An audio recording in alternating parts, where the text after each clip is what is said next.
I am super blessed to be surrounded by very influential people. They have a leadership capability to not only instill trust in others, but to show up for others in a way that those people want to be led. And there's a similar character trait, a golden thread that seems to run through the greatest business and community leaders that I personally get to coach, that are my friends and colleagues, that are my neighbors. And this character trait that the greatest leaders I see that they all have in common is compassion. Compassion is fascinating to me. It's different than empathy. And I'd like to share with you the difference that I see. Now, I don't pretend to be a doctor of linguistics. I do love etymology. I'm a word nerd. Etymology is the study of words and their meanings. And what I share with you today hopefully will shed some light and to help you as you seek to lead yourself, your family, your relationship, your business, your community, your church. So let's talk about it. What's the difference between compassion and empathy? They both come from a similar root word, and that word path and passion both mean suffering. When we have compassion, we're able to suffer with others. Calm means with, and passion means suffering, like the passion of the Christ was his suffering. So those that have this trait of compassion are willing and able to go with somebody somewhere that this person needs you to be with them. It doesn't mean that you have to feel everything that they're feeling, but it means you're with them, holding space. So, what's empathy? A lot of people say, yeah, I'm an empath. And I think that's great. It's great to be able to feel what others feel. But I also think that there's a sense of empathy in that not only are we with them, but we're in it.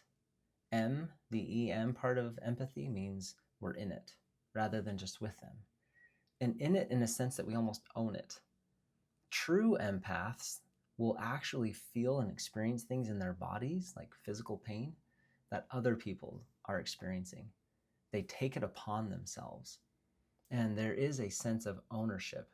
Not only am I with you, but I'm in it.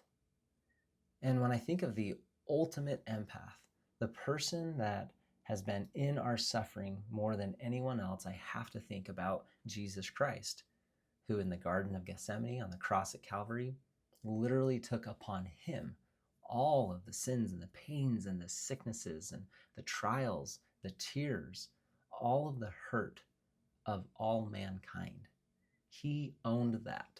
He took it upon himself and therefore bled from every single pore so that he could show up in an empathic, compassionate way for all of us. Now, those of us that are compassionate in our leadership, it can be a struggle not to take ownership of everybody's pains and everybody's problems. And I'm not telling you not to be an empath. I just think we need to be careful. I think compassion is what we're all looking for. I'm going to stand here. I'm going to be with you. Jesus asked for Peter, James, and John to be with him when he was going through what he was going through in the Garden of Gethsemane. He knew that they wouldn't be able to take the burden upon themselves, but he said, I want you to be with me. They weren't able to. They fell asleep, and they were rebuked for doing so. And I think what Jesus asks us to do is to be with him and with others, not having to own their stuff, but just holding space, offering our prayers of support, our words of encouragement, even just the physical presence of being with somebody can help lighten that load. Now, I understand that there's always good intent when we want to take others' stuff upon ourselves and help lighten their load. And yet you can do that without taking ownership of it. You don't have to feel everything they're feeling. Jesus did that already. You don't have to pay the price of their sins or their pains. Jesus did that already. But you can hold a sacred space. You can offer a loving heart, a listening ear, resources to help in times of need. You can be the compassionate leader that they need in their life. This kind of compassion I have labeled the strength of the willow in my book, Strength of the Oak, Strength of the Willow, how to find courage and compassion in a turbulent world. And that's the strength that the willow brings, a compassionate strength, a willingness to bend without breaking, a willingness to allow the storms of life to pass through us without making us crack, the ability to bend over backwards when needed, but not sacrificing our back in the meantime. We all strive to have that person that can hold that space of compassion for us. And a new insight I had this weekend was all of us are going through something at some time or another that is extremely challenging in our lives. And if you're not going through your greatest trial right now, you probably know someone who is. And yet I want you to just pause for a moment and think, what is the most challenging thing that I'm experiencing right now? What is my great trial? Is it me personally?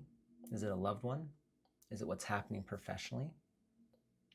Just think about that. What is it that I'm going through that is most trying and challenging right now? And what would happen if I found someone else that was going through something similar and I was able to hold space for them? There's great power that comes when we selflessly get out of our own stuff and seek to serve others in theirs. Sometimes we are enlightened with new ideas, new perspectives as we see what others are going through, and we can apply what we would share with them to our own situation. I often tell my clients, listen, I don't have everything figured out. And in fact, in this area that you're experiencing, this trial, I'm only a half step ahead of you. And I'm not so far ahead that I can't reach back and lend a helping hand. And I'm here with you. And I think that's what Jesus says to all of us. Not only am I here with you, but I've owned this. I am in it. And Jesus doesn't need us to take that ownership. We don't have to be in it with others.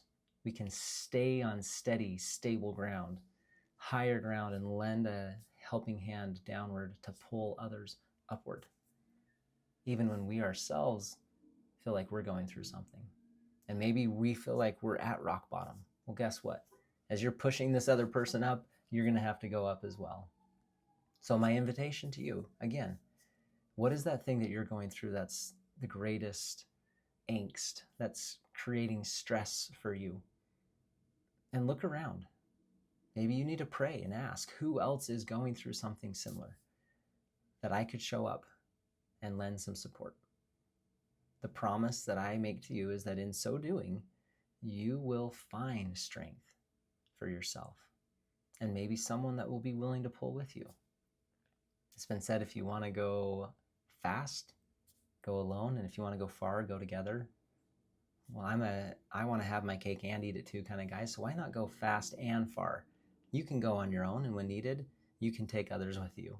It doesn't have to be one or the other. And what I do know is that nobody makes it out through this life, number one, unscathed, and number two, alone. We got you. We need each other. We are created to be interdependent people, not 100% independent, and certainly not dependent upon others, but interdependent. Thee lift me, and I lift thee. We both shall ascend together. That's what we're made to do. We need each other. We need compassionate leaders, those who can see others suffering and be with them without taking 100% ownership and pulling themselves further down. We can do this. Whether it's you or someone else you're going through, maybe you need me to show up and hold a space of compassion for you. This is something that I get to do on a daily basis in my profession as a coach. I get to listen, I get to hold space, and I don't have to take ownership. I don't leave each day feeling and experiencing the weight of everything that everybody's going through. Man, that would be hard. I have, though, at times in my life when I didn't protect myself and my energy. And as leaders who are selfless and always serving others, we've got to put on a shield of protection. We can't take everything on us that others are experiencing, or else our cup will be empty. We won't have enough to give. So my challenge to you is show up. Show up from a place of compassion. And if I can hold that space for you right now in your life, please reach out. There's a link in the notes below that can connect us. And I'm happy to spend time with anyone that needs a little bit of compassion. So my question to you is this: are you ready to lead and to be led from a space of compassion?